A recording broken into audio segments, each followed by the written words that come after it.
I ended up getting kicked out. My kids was going to go to DSS, and I was going through a lot. There was a lot going on in my life at that time. 4 years ago, Priscilla Smith and her 5 children were just days away from living on the streets. That's when she says Habitat for Humanity made a miracle happen in her life. Bam, from getting kicked out, I ended up in my home, so it was really a blessing. Smith says her home in the Village of Dreams community changed her life. That's why this week Smith is volunteering to build 6 new homes in the neighborhood. This is my week off of vacation. I'm supposed to be laid back, relaxing, but I just want to be able to help somebody else. The 6 new homes being built in Conway are a part of a National Building Blitz event, where Habitat says they will finish 263 homes by the end of the week. Tom Gibson started the National Building Blitz event. He says this program is unique because these homes aren't given away, they just make them so people can afford it. These people buy the homes. They have a mortgage just like you and I have a mortgage. And the new homeowners receive training before they can move in. The homeowners are required to go to school, to classes, to learn how to take care of homes, because not everyone knows how to maintain a home. But that's part of the Habitat process. As the builders for this community move toward the final stages, Priscilla Smith says she is looking forward to building a close-knit community. Well, together in this neighborhood, we can achieve a lot of things in this neighborhood, and just want to tell them, welcome to the neighborhood, and God bless them. Scott Maccabee for WMBF News. Who's set this machine? Somebody did not finish voting. Confusion. We kept putting it in, only to discover nothing was happening. Faulty technology. Our polls were open, ready for the voter at 7, but the machines were not ready. And a late start put a damper on the mood at today's Horry County elections. It absolutely makes me feel cheated. Terry Williams is a longtime Horry County resident and was one of the first locals to show up this morning. She thought it would be a quick and easy process, but realized it was more than what she bargained for. The very first thing was all the people that I would have voted for weren't even on the list that I would need to vote for because they had the wrong card that they were putting into the machine. She blames the elections department and says this isn't the first time she's had a rough voting experience. Voting people, they don't know how to shut the machines down. They are unfamiliar with the whole entire system. And again, they're all volunteers, and I commend them for doing this, but they're not properly trained. You press this button which says vote, because if you don't press vote, it won't register your vote. The county says the volunteers are trained for hours on the machines, and some of the confusion can be attributed to uninformed voters. One person complained that their name wasn't on the ballot, that the candidate they wanted to wasn't on the ballot. Turned out they filed a vote in the Democrat primary rather than the Republican. So, it was kind of their fault. If they'd checked, it wouldn't have happened. Horry County says the issue is not about preparation. With 118 voting locations and more than 700 volunteers, glitches are bound to happen. At St. James High School, the county did go the extra mile of adding 13 voting machines to accommodate a large crowd, but the crowd never showed. It's picking up gradually, but we're not getting the turnout that I expected. There were also paper ballots on hand in case the machines failed, but some feel it's too little too late. I've been here for 2 hours, and I think I've encountered maybe 50 people. And because? And it's because people are turned off by how the voting system is working now.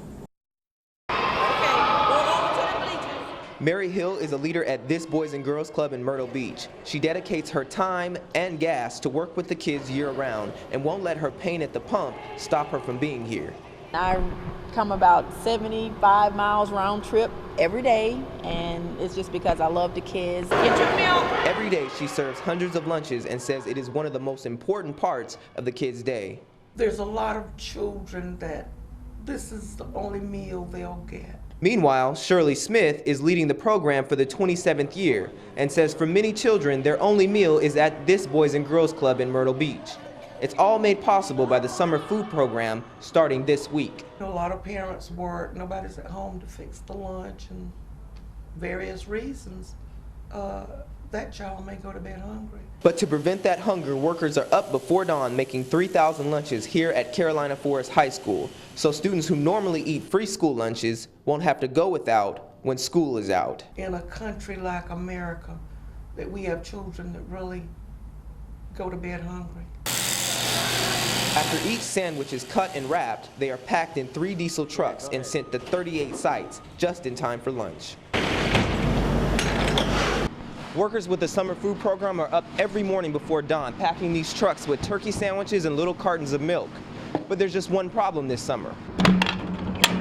Diesel prices are at a record average of over $4.50 a gallon, and the program is feeling the crunch. We cut out a truck, we cut out drivers, we cut out employees, you know, I mean, we cut all that we possibly could. But Mary Hill says despite her costly commute, working with the children at the Boys and Girls Club make it all worth it in the end. And if I can make a difference in a child's life, you know, it's worth the drive. Scott McAbee reporting for WIS News 10.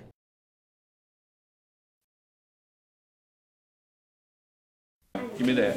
Reach across his chest right there. Good. Keeter Hayes is an athletic trainer during the school year, but this summer, he and 150 students all traded their summer for a little creativity and critical lessons of survival here at the Academy of Art and Sciences. 1, 2, 3, 4. In What's Up Doc, students are learning CPR, wound care, and how to wrap a broken bone. Now, the training may seem a little premature for elementary students, but Mr. Hayes says it's never too early to start teaching these lessons. Kids are always doing just wonderful, miraculous things at an early age, so they could save a life. While these students learn to save a life, down the hall, Commotion in Motion class is where students take Legos to a new level. After going down this, it doesn't have enough energy to continue back up another hill. These students designed and built roller coasters with safety in mind, a task the students don't take lightly. Inside of the art studio, elementary students are learning how to build mosaics. First, they start sketching. Then they choose the glass they want. Through a long process, their sketch turns into a masterpiece.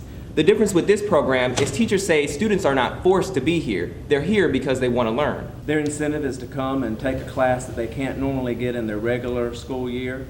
We offer an array of classes. Wayne Kennedy is the principal of the Summer Scholars Program in its 15th year. He says one of the program's perks is students picking their classes. And their interests here this summer range from audio mixing to ocean science and robotics. No matter what class the students choose, teachers hope the lessons will stick and not just the fun memories.